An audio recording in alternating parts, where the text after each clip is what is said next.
आज हम आपको बताएंगे कि श्रवण के माता पिता कौन थे। श्रवण के माता पिता अयोध्यावासी थे।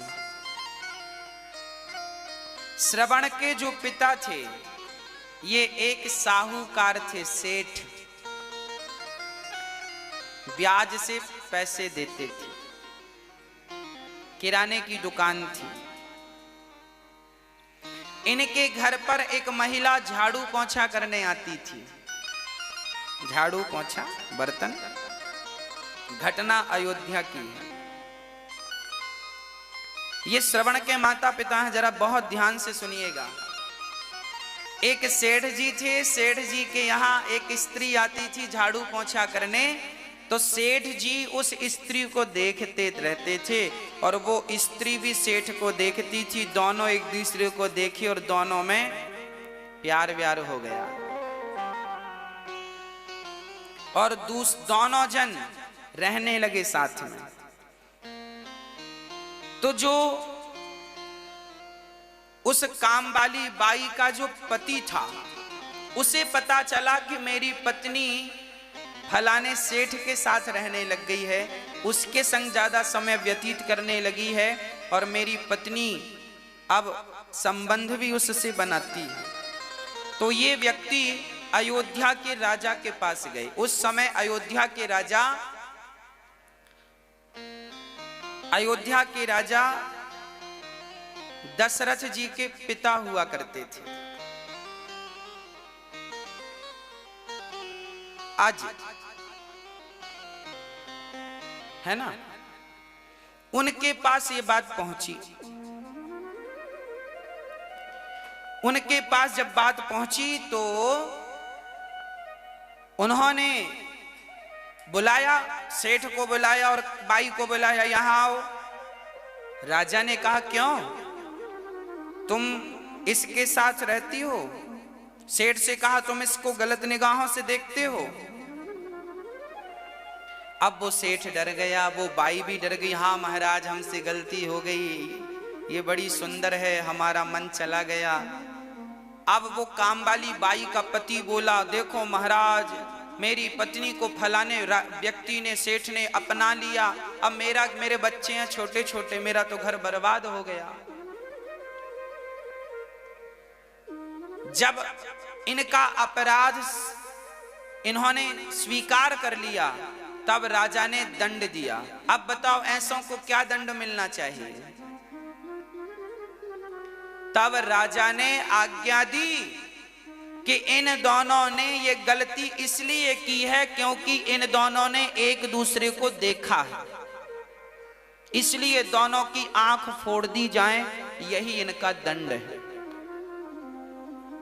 तो राजा ने उस बाई की और उस सेठ की आंख फोड़वा दी। ये तो न्याय हो गया।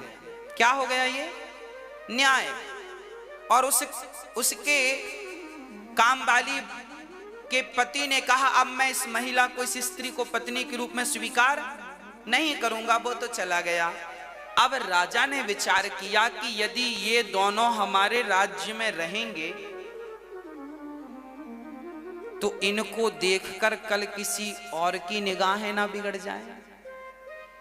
इसलिए राजा ने उन दोनों अंधा अंधी को अपने राज्य से निकालकर बहुत दूर भिजवा दिया, जंगल में। जाओ, दोबारा राज्य की सीमा में दिखाई मत पड़ना, नहीं तो मृत्यु दंड देंगे। तुम जैसों का दर्शन कोई करेगा तो कहीं उसकी बुद्धि भ्रष्ट ना हो जाए। देखिए न्याय क्या था। कहीं एक आदमी के कारण पूरा समाज ना बिगड़ जाए, इसलिए दंड क्या था पहले के जमाने में, क्या न्याय था। राजा ने वहां से विदा कर दिया।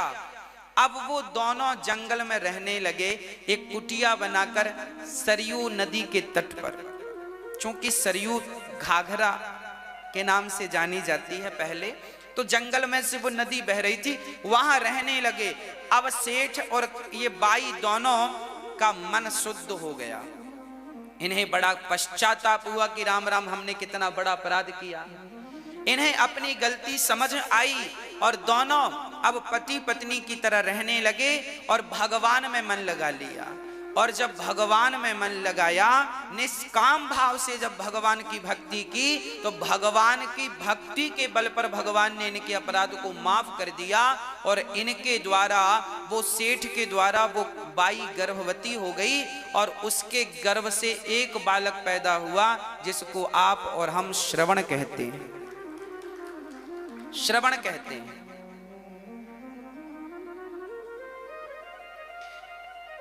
फिर श्रवण अपने माता पिता की सेवा करने लगे। श्रवण का विवाह हुआ तो श्रवण की पत्नी अपने अंधा अंधी को महेरी खवाया करती थी। महेरी जानते हैं? छाछ जानते हैं? छाछ, मही, मट्ठा, छाछ।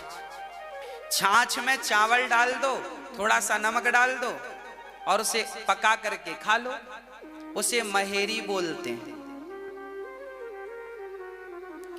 तो जो श्रवण की पत्नी थी वो अपने अंधा अंधी को छाछ में चावल पका करके खवाती थी और अपने पति को दूध में चावल पकाकर मतलब खीर खवाती थी। अच्छा, दोनों दिखने में एक से दिखते थे। तो श्रवण के माता पिता सामने ही बैठ के खट्टी खीर खाते थे और ये मीठी खीर खाते थे। एक दिन श्रवण के माता पिताजी की थाली की जो खट्टी वाली खीर थी महेरी, वो ज्यादा गर्म थी, तो श्रवण ने पिता की थाली स्वयं ले ली और अपनी थाली पिता को दे दी। तो अब जब पिता ने खीर खाई तो पिता ने कहा, बेटा श्रवण, आज घर में कोई उत्सव है क्या? बोले, पिताजी उत्सव तो नहीं है। क्यों? बोले, आज घर में खीर क्यों बनी है? श्रवण ने कहा, पिताजी खीर तो रोज बनती है।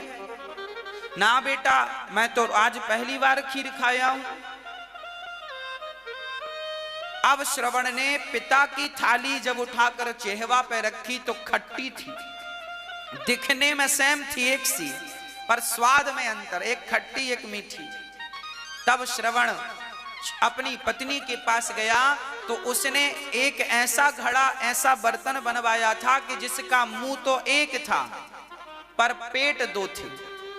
एक तरफ वो मही छाछ पकाती थी चावल के संग और एक तरफ दूध पकाती थी चावल के संग शक्कर मिश्री डालकर। एक ही बर्तन में 2 आइटम बनाती थी। देखो कितनी बुद्धिजीवी थी। उससे लगा अंधा अंधियों पर, सास ससुर पर कौन दूध का खर्चा करे, इन्हें तो छाछी खवाओ।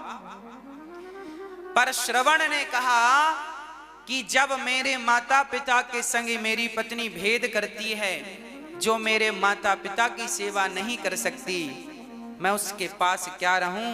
अपनी पत्नी को कहा कि तेरे भीतर इतना कपट है, ऐसे कपटी स्त्री के संग रहकर मेरा भला नहीं होगा। अब मैं किसी के भरोसे माँ बाप की सेवा नहीं करूंगा, अब मैं स्वयं अपने माँ बाप की सेवा करूंगा। तब अपने माँ बाप को अपने पालकी पर बिठाकर कंधे पर, और श्रवण ने अपने उन्हीं अंधे माँ बाप को भगवान की चारों धाम की यात्रा कराई। देखिए, ऐसे माता पिता जो कि चरित्र से गिरे थे, ऐसे माता पिता का बेटा श्रवण भी जब माई बाप की, तुम्हारे माता पिता कैसे भी हो, तुम अपने माँ बाप की सेवा करोगे, तो श्रवण जैसे बच्चे ने जब माँ बाप की सेवा की तो उन्हें भगवत धाम प्राप्त हुआ और पुत्र के कारण उनके माता पिता भी भगवान के धाम को चले गए।